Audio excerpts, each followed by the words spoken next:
Welcome back to another episode of the Anything and Everything podcast with your host, So Will I Am. And as you can see from that title, we're back again with another book review, a book release, and a book reveal. And yes, when I started this podcast, I did not think that I will be releasing a whole bunch of books on this podcast. But just to go on back and thinking about it, when I was thinking about making a podcast, it was to have intellectual conversations. It was to share knowledge, share wealth, share resources, and just make it an open space for people to, tell their stories, but also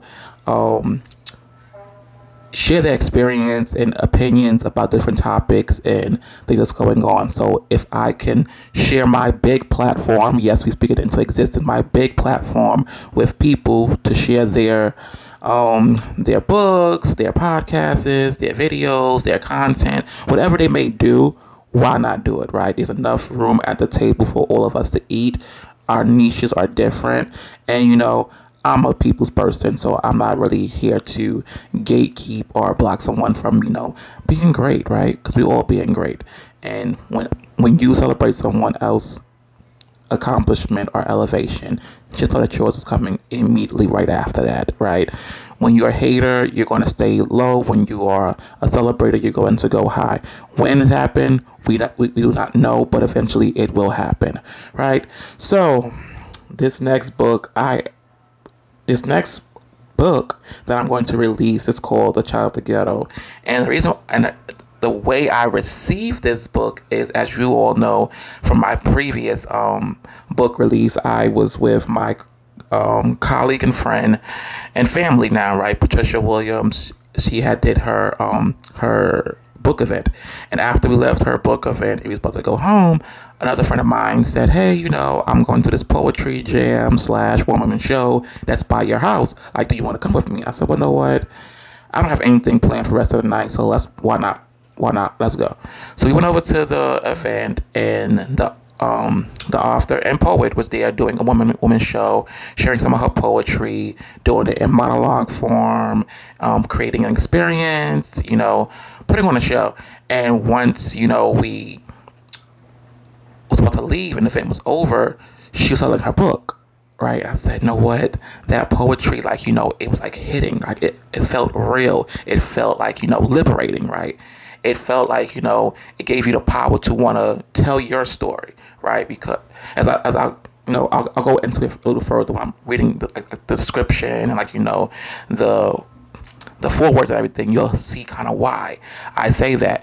So as I was leaving my house, she said, "Oh, yeah, I have the book. If you want to buy it, it's $20. So, I supported the book and I bought the book. And, as always, when I do a book release or a book reveal, it is always my hope to, eventually read the book. And after I read the book, bring them onto the podcast to, speak a little bit more about it, their thought process, why they chose the way that they did it, the format, who they intended audience were, but most of all, what was the intended purpose, right? What do you hope that people will receive from your book and do after having your book, right?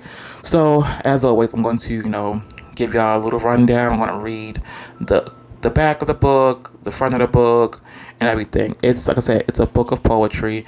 It's called Child of the Ghetto, written by Shadenia Davis. And on the front is a picture of her, and it also says "Find Your Butterfly," right? So "Find Your Butterfly" is the overarching theme of her book, and her message is finding your butterfly. And as you all know, with butterflies, they start out as a caterpillar, go into their cocoon, and eventually blossom into a beautiful butterfly, right?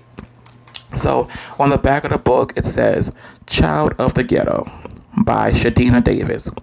To underestimate a child of the ghetto is by far the most foolish thing one can do. The child of the ghetto is not a trend, it is a lifestyle turned statement. No one wakes up and dreams to live in the ghetto. Besides, the lost American kids secretly rapping the N-word at the top of their lungs. For some of us, the only gardens we see is in our imagination. But see, that's the magic. To live in hell and still find its beauty, that's power. To have the audacity to dream and imagine a way out, that's magic. But to be hopeful and empty handed now, that is godly. Only a few are divinely designed to live in the ghetto. We are not accidents, incidents, or some mistakes. We are more than harsh realities. We are tailored different. Designed to bear what others cannot withstand. Designed to find possibilities where others refuse to go and look. We make way with the impossible. No one wishes to be here, so pardon our pride. Not in the conditions, but in our resilience. To count out the children of the ghetto is to count out some of the most creative disciples in the Bible. Jesus was born in the ghetto. Moses came out of the ghetto. Even Buddha had to come to the ghetto to be enlightened. From finding the promise and punishment to the sunshine and misery, we always find a way. When all is said and done, the children of the ghetto will not be stopped. Our songs will forever be sung because we are the chosen ones. To underestimate a child of the ghetto is to be a fool. The ghetto, where dreams are hung out on clothes wires to dry, where certain rainbows are drawn in, are forced to coexist. The ghetto, where caterpillars find their butterfly, where stars are born, but most stars are never seen. Home of kings and queens hiding in head wraps, hooped earrings and do-rag. There are stories to be told, truth to be swallowed, and beauty to be found. Welcome to the ghetto. So as you can see, just like from her back of her thing, her words and mulatto is just so immaculate and elite. So like I said, as I was sitting in the audience, I was like, oh yeah, like, snapping, yeah, this is really good, it's really good. And I really enjoyed it. So when you open the front of the book, right, it says Shout Out to Ghetto by Shadenia Davis, right? And then it says, my hopes and my dreams are let loose by the ghetto, right? And once again, it says, find your butterfly. And then she has her dedication page, and it says, I first want to give thanks to my creator for allowing me to be a vessel in a way I could have never imagined. Thank you for giving me the love, strength, and resilience needed to make this book possible. I thank all the ancestors that walk behind me for the love and protection against the necessary storms as we overcome and the sunshine to look forward to. Lastly, I give thanks to Ocean. I see. I dedicate this book to my first lady, my mother, known to the world as Miss Linda. I would like to humbly acknowledge my mentors, Rev. Rhonda McLean Nur, and George Faison for seeing something in me and loving me through it all. I wish to express my love and appreciation to my family, Sarah and Sally Monty.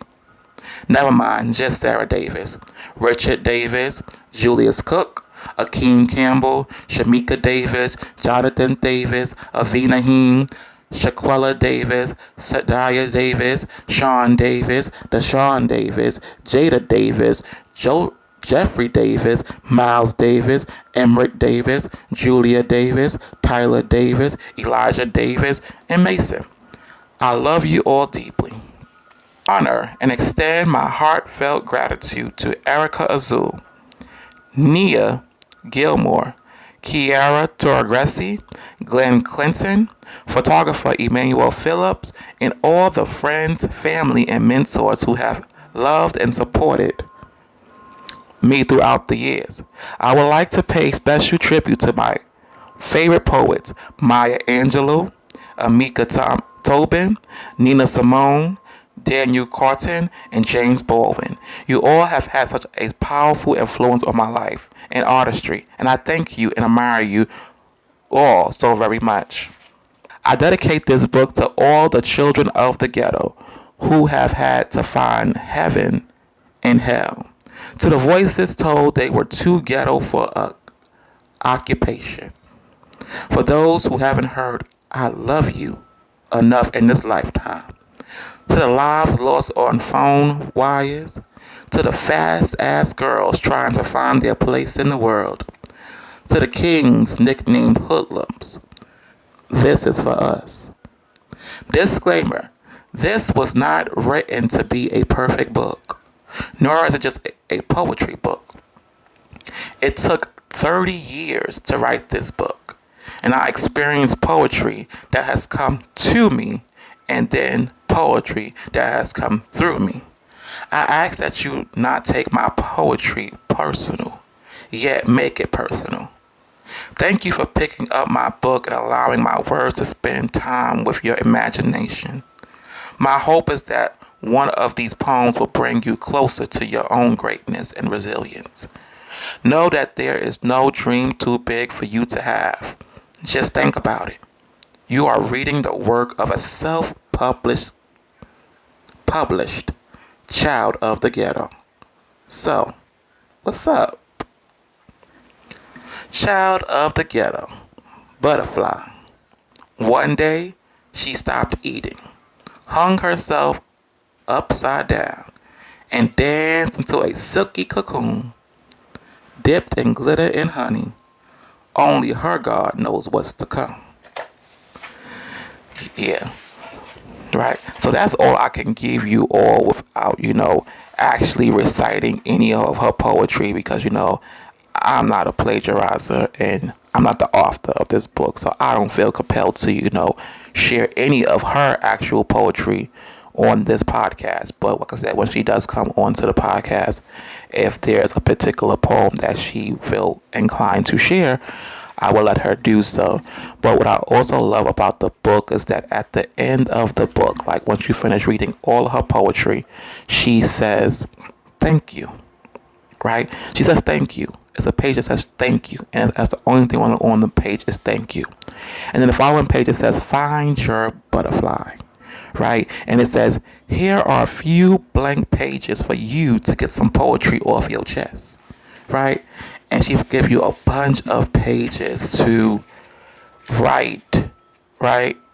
And it says, there's a poet in all of us, right? And it says, you're almost out of pages. Time to invest in a notebook. So, right, what she's basically saying is tell your story, right? If poetry is not your jam, go ahead and write. Write your story. If writing is not your thing, draw. Draw your story. If drawing is not your thing, go ahead and talk. Come on, somebody. I'm on a podcast right now. Telling other people's stories, but also telling my story, but also inviting others to come on to the podcast and tell their stories. So if talking is not your ministry, find what is your ministry and allow that to create and share your story. Because we all have a story to tell, right? And she said it in her book, right? She said,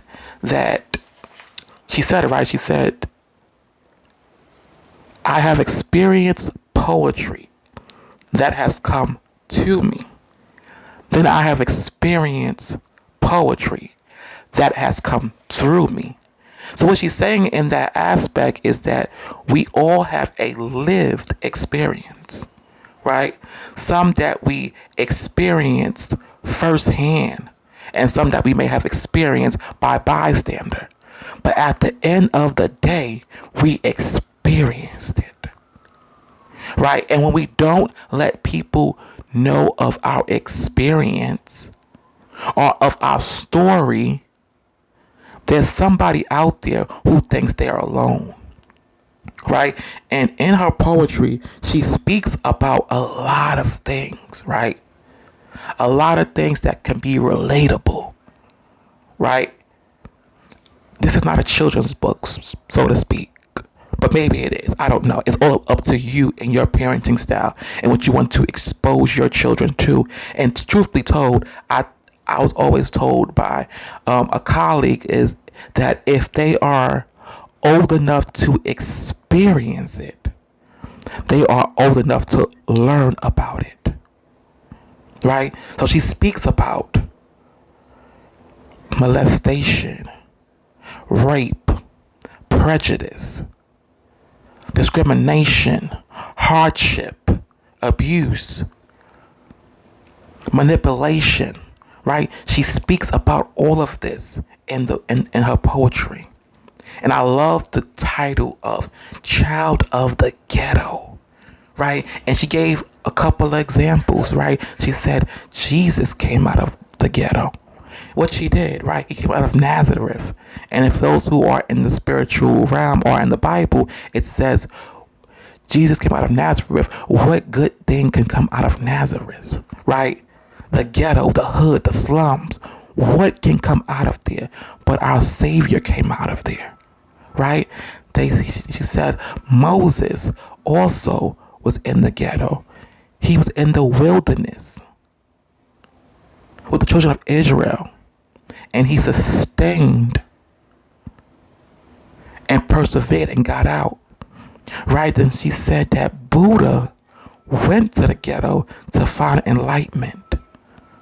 I'm not really so much sure about Buddha, but if I can just take a guess or a hindrance of what she's saying is that, sometimes people have to go into situations to become not oblivious, right? Because when you're on a high horse so hard, sometimes you tend to not know what's going on around you. So let me get down off this pedestal and see what's happening around me, right? And the child of the ghetto, that's many of us. I can speak from personal experience. That's me, right? Born and raised in Brownsville, Brooklyn. And they said, what, Brownsville? Yeah, Brownsville. Never run, never will. The ghetto, the slums, the apartment, the projects. But guess what? It didn't define me. I hold 2 college degrees. I'm on the verge of going back to school for a PhD. I have 2 degrees I can still get on 4-year full I went to let's bring that back. I went to undergrad on a 4-year full ride scholarship. Didn't pay for nothing. I got my master's paid for nothing. I have 2 degrees I can get for free. My law degree and my PhD. And I'm on the verge of going back to get that PhD. So I will be called Dr. Sir Will I Am. Okay? Hello? Somebody? Right? Because it's not about where you come from, but it's about where you're going. It's not about where you at. It's about what you do where you at. Right? Because I could have simply have moved. Right? And to this day, I still live in Brownsville, Brooklyn. Degreed up. Great job. Great salary. And everything. But why I don't leave, you may have probably be wondering why I don't leave. I don't want to be a sellout, right? I don't want to sit there and be in a place where I learned life experiences, where I learned what I did not want, what I did want, what I did not want to experience, and what motivated me to go and pursue higher education and go and pursue a better life of living. I don't want that to be the reason why I get it and then I leave. I don't want to. I always remember where I came from because it helped me to get where I am right now, right? So I be getting really upset when I see a lot of celebrities who come from the ghetto, right? And then they make it big and they leave and never look back. No, I want to be around the people who made me, the people who encouraged me, the people who saw me when I did not have what I have right now, right? So that's why I don't personally leave, which is why I continue to stay where I planted my seeds, where my branches and my roots started to, attach and grow. That's where I stay at, right? But like I said, it's not about where you start, it's about where you go. It's not about what you know. It's about who you know, right? And the child of the ghetto can be many things, right? Just from my perspective, right? I don't know what Shadenia was thinking about it, but from my perspective, the ghetto can be anything, right? Because 2 things can be true, right? The ghetto can be the slums, the projects, the poverty, the low income places, but the ghetto can also be experiences, right? Not having a two-parent household can be ghetto, right? Not having control of your life can be ghetto, right? All religious households can be ghetto, correct? Being a sheltered child can be ghetto, correct? Right? So ghetto can look different in different atmospheres, right? And I love when I was in college, we did this thing called, I believe it's called the trust walk or the personality walk. I forgot what it's really called, but we had to stand on the line, and our professor like said like different statements and different things, and that kind of like made you walk forward or walk backwards or stay still. And then when the last question was asked, we looked around and saw how different we all were, right? We all started at the same line. I believe it's called the equity walk. The equity walk, if I'm not mistaken. And like we was all on the same line starting, but as we started to move, it started to change, right? And mind you, this is in college, so we're all scholars, right? Because we all was able to get into the school. It was really competitive to get into the school, right? So there's whites and there's blacks and it's like a whole and like different diverse populations and whatnot. And I was really shocked that I was further than some of my white counterparts, right? I was further than some of my white counterparts, and I said, "Oh my goodness, they." Oh my goodness, right? And like for me, I can say, oh wow, they're from the ghetto, but I'm really from the ghetto, right? And also so also right, another example is when I was talking to a group of colleagues, right, and they were talking about where we live at, right? So my my my colleagues and classmates, there was one who lived in a house. There was two who lived in a house. There was one who lived in apartment style housing that was not the projects. Two of them lived in apartment style houses that was not the projects. And then it was me who lived in the projects, right? But what was so crazy about the situation was that although I lived in the projects and they lived in houses and building apartments, I was a little bit more well off than them, right? Because you had the one who lived in a house, but when I went to go visit when I went to go visit their house, they lacked food. They was penny pinching. They stayed without money, but they lived in a house. The other person who lived in a house but never had money, but and also inside that house, they did not have a room in their house. They stayed in the basement, and they shared the basement with other people. They didn't have full access to the house.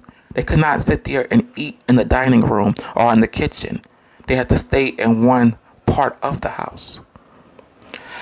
My other colleagues who stayed in, apartment style buildings, they were sharing rooms. They was bunking up. Their living room was a bedroom, while the two bedrooms were being occupied. The other one was a one bedroom apartment, with the living room once again being a bedroom. And they were penny pinching. Whereas me living in my 3-bedroom project apartment had full access to the whole apartment. My living room was my living room. My furniture was luxurious. My cabinets were filled to capacity and overflowing. My refrigerator was overflowing. I had a big deep freezer with more overflow. My cabinet was overflowing. My pantry was overflowing. I stayed with the hottest clothes, the hottest labels, the newest sneakers, the Jordans, the Pradas, the Gucci, the Louis, the Polo. I had literally everything that I needed, and my money in my pocket stayed enough over. But I was the one living in the ghetto of the projects. being the child of the ghetto. So it tells you right there that it's really not about being in a ghetto as it's really defined, but that at your moments can also be ghetto. Yeah, I guess nobody wants to talk to me anymore, so I'm going to just end this podcast, right? Right, so yeah, like I said, just, go out there and support Shadenia Davis on her book. If you want to support and buy the book, you can find the book on Amazon. The book is called The Child of the Ghetto by Shadenia Davis. If you want to follow her and stay connected with her, you can follow her on Instagram. Her Instagram is Shadenia SIVAD. That's Davis backwards. So I'm gonna spell it out for y'all all completely. I'm gonna spell it out for you all straight out. So it's SHADENIASIVAD. Right. So you can definitely go support my good friend Shadenia Davis. And like I said, my hope is to get her on to the podcast to, discuss the book and go a little further deep into there. But that's just all that I have for this episode of the podcast. Please stay encouraged, stay prayed up. Remember, live your best, do your best. Because at the end of the day have to end. And sometimes all you have is yourself. Thank you. I was born down there. Yeah. In the ghetto. All my black folks need to stand up, man.